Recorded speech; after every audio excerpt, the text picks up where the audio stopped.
হাসরের মাঠে সবাই উলঙ্গ ভাবে উঠবে, কেউ কাউকে চিনবে না। মা সন্তানকে চিনবে না, সন্তান মাকে চিনবে না, বাপ মা সন্তানকে চিনবে না, সন্তান বাপ মাকে চিনবে না, কেউ কাউকে চিনবে না। যার যার ইয়ানফসি সেই করবে।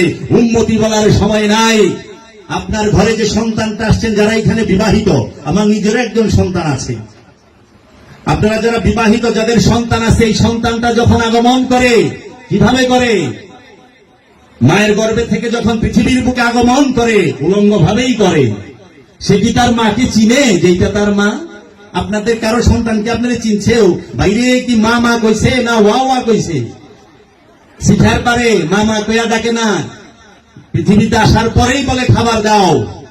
মা সিজার হইছে, অজ্ঞান হইয়া রইছে অপারেশনের রুমে।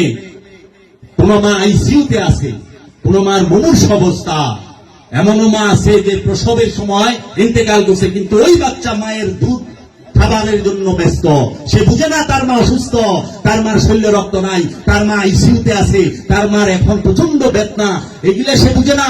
সে খাবারের জন্য চিৎকার করে, আমাকে খেতে দাও, আমাকে খেতে দাও। দুধ দিছে মায়ের, সে ঠান্ডা, কিন্তু মা মারা গেছে না জীবিত আছে এটা দেখার সময় তার নাই। আমিও করছি, আমি নিজেও করছি, আপনিও করছেন। কেউ বলতে পারবে না আমি কি করি নাই। আচ্ছা, বাবা তুলে নিছে, বাবাই তো বাচ্চারা বলে, ও বাবা কান্দো না, বাবা আমার কান্দো না, কান্দো না। বাচ্চা কি তা শুনে? বাবা বাপের চেহারা, বাচ্চা বাপের চেহারা দেখে শান্ত হয় না, মুখে দুধ দিলে শান্ত। ইয়ানফসি তো করতেছে। আচ্ছা, যে বাচ্চা আসছে, বাপাই কি চিনে? বাপে চিনে যেটা কে আইলো? আর এই বাচ্চা কি চিনে যেটা আমার বাবা? না, তাকে শেখাইতে হবে আমি তোর বাবা।